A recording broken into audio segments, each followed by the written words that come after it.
We are standing in Axe House, where Vikings would have been able to practice their axe throwing, which these weapons would have been used in battle, as they were so sharp they could cut through skin and bone with one stroke.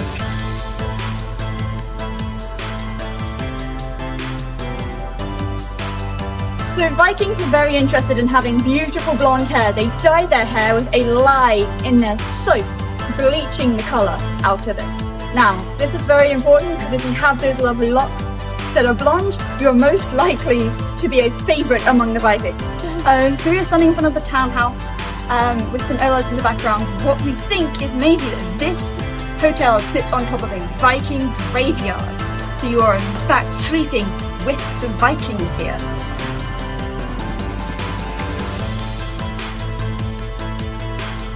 We're standing in front of the brewery tap, which has a very similar craft beer way of making alcohol, which is very similar to the Vikings, where they brew on a small scale for women, mostly brewing at home in the house. And then for celebrations they have a honey-based wine called mead, which was used only for celebrations such as victories or midwinter feasting. You'll find the brewery tap used to be called Gamel House, named after the Old Norse word Gamel, meaning old. By the time of the Doomsday Book, 25% of all Scandinavians are working as moneyers within the historic city of Chester, the Gamel family being one of them, we believe. We Vikings believe that the more you drink, the closer you are with the gods. In your inebriated state, the gods themselves will hear you, which means drinking is actually a good thing.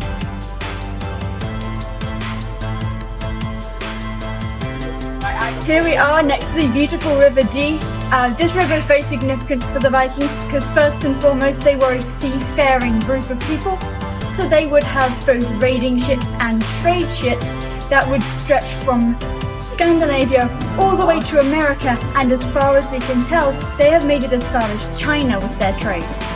So having Chester's River Dee right here leading up to the city makes it the perfect place for the Vikings to sail straight up and essentially park their boats and go straight inside.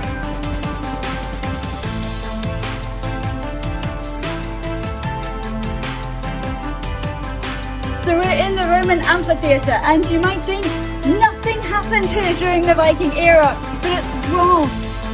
We used to leave our animals here in the winter as a paddock.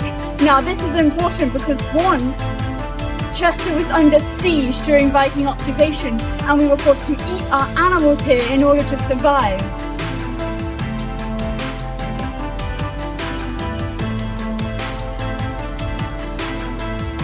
We are in front of O'Hare's jewellery shop.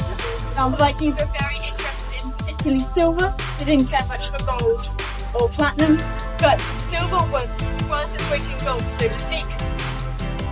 So we're standing in front of Chester Boutique. The Vikings would have worn expensively looking and bright colours such as blues and yellows and reds and blacks that are found in naturally occurring plants and animals that would be used to dye clothes. They'd have fancy ways of weaving fabric, which is how you could tell the upper class from the lower class. We are standing outside of Moore's Go-Go restaurant and bar. This would be a fantastic place for a Viking to stop and have something to eat because they're very interested in shellfish.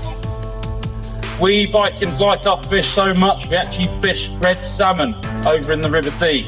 We are probably the reason why mussels are so expensive today. We nearly fished them to extinction.